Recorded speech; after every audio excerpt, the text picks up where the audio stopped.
Today in Matt's class, we are going to share some really cool tips and tricks on location design.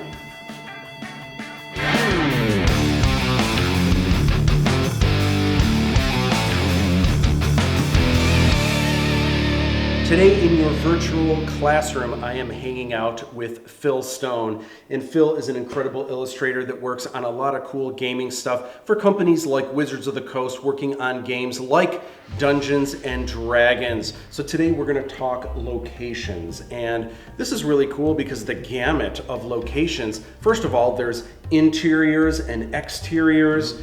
But my gosh, there's just so many different places you could be. You could be in a vast desert, you could be outside of a castle, you could be inside of a castle, inside of a starship, in the cockpit, or you could be in a hangar that has a bunch of starships like outside of them. Man, there's so many different things that you can do. You know, you could kind of think of this almost as the backgrounds that you would have for an illustration, but also just designing these locations. Is there a thought process you have? I'm sure you do a lot of location design with a lot of the work that you do. What are some of the things going like in your head when you're putting some of this stuff together? I always think of like an opening movie shot. Ooh, establishing shot. Establishing shot where it's gonna set the tone. This is where we're at right now. Okay. And then you can take that, even if it's just a smaller piece, and then incorporate it, like you said, into your illustration. So it keeps that vibe going throughout the whole thing. It's like it's all relative and streamlined. Okay. Is there a thought process behind when you might use like 1-point perspective versus 2-point or 3-point? It depends on how much you want to show. Okay. If you have a lot to tell in that one picture, you know, you're gonna obviously just use 1 point and just have it all coming at you. Mm-hmm. Or if, like I was doing at one time a city skyline, but somebody was falling, and that's how it opened up.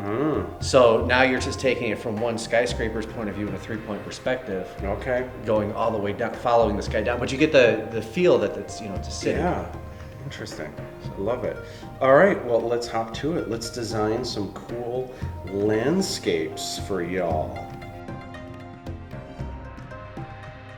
These giant curvy lights in here, and then maybe this really cool door that opens. It's kind of like a mechanical skull, eyes that light up.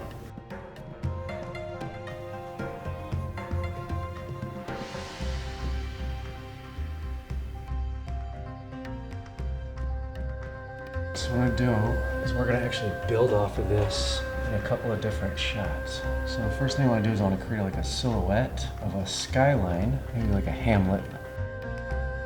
I think even with a silhouette you can get a vibe for what you're actually looking at. So we're kind of looking down from this structure here. Coupling right there for drain pipe. The light source is coming this way. This being the back end of it.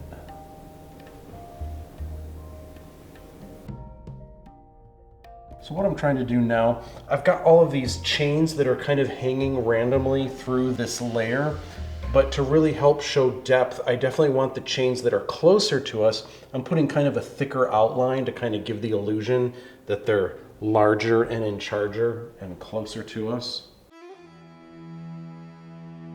So I'm just blocking it all in. So you kind of get this feeling that's like it's a tower, but you're overlooking a hamlet. I want to bring the viewer closer to what this thing actually is.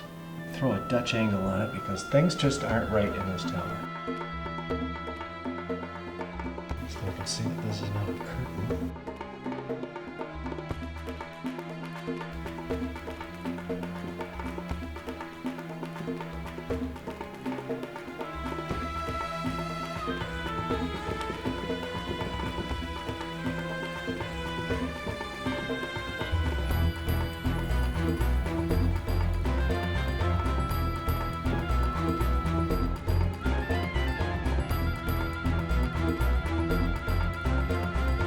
Now we're going to bring it out to like what you're actually looking at. Every artist goes through the phase of just drawing a superhero like, "Hurr!" They're just like standing face forward, flexing their muscles, but that doesn't really, there's not a lot of jobs like that where all you're doing is drawing a muscular person flexing their muscles, looking directly at the camera, you know? It really is being able to draw backgrounds and taking the initiative to draw awesome backgrounds really separates the mice from the men and women, and it's what builds the world, and really what people just love looking at details and just looking all across the illustration to kind of see what they can see.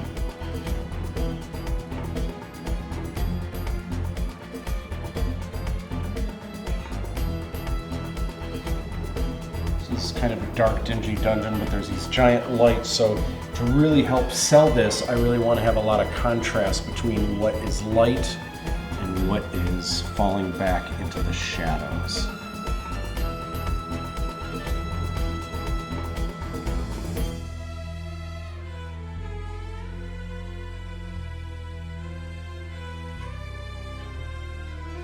This villainous throne room doesn't have a throne in it, though. Puddles, dingy.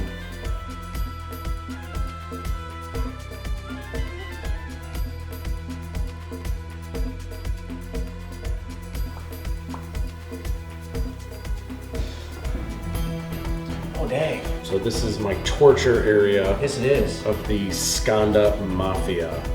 This is actually from the second, spoiler, this is from the second Aladdin 3477 movie. Just the idea of really trying to not only deal with light and shadow and contrast, but also with depth, you know, trying to fill what's closer to us, what kind of goes back into the I think those three distance. chains do it. I mean, it brings you Thank you. Yeah, that's exactly it. Those are the magic three that helped foreground, middle ground, and background. Oh my gosh, look at this. It's like comic book panels. Awesome. I love the Dutch angle you have here. Super cool. I think these two panels should be flipped, though. Okay, yeah, so we're getting like kind of closer or Yeah, so something you're like like, that? that's what it is. That's out, you know, the exterior, and then as soon as you're right in the window where the action's Okay. going to start. But Well, maybe this is a manga where you're actually reading it. you know what? We're going to the say other that one? from right to Okay. left. That's All it. right. You know, we'll go with that one. Dude, we totally killed it on those locations. Awesome, super cool. Hope you guys enjoyed that. Thank you for sticking through with this series on some different kinds of concept art that you guys can be thinking about when you're putting together your samples or building your own world. Thank you, Phil. That was a riot. That was a blast. Hope you guys enjoy. Be sure to follow us both on social media. Did you enjoy class today? If so, give me a like. If there's something you'd like to see me cover in a future video, let me know what that is in the comments below. Be sure to subscribe if you haven't already. I've also got a video series called Sketchbook Challenge that helps your drawing, creativity, and fill up an awesome looking sketchbook. Plus, there are videos on You Can Draw Star Wars, Hollywood is Dead, and sneak peeks at the Aladdin 3477 motion picture trilogy. In order to not miss any new videos, hit that notification bell. Sharing is caring, and it's great to inspire your friends. Share this video on social media and your friends will share awesome art tips they find with you. If you're on Instagram, you can follow me at Matt_Busch_Instagram. I'll see you back in the classroom soon. Don't be tardy.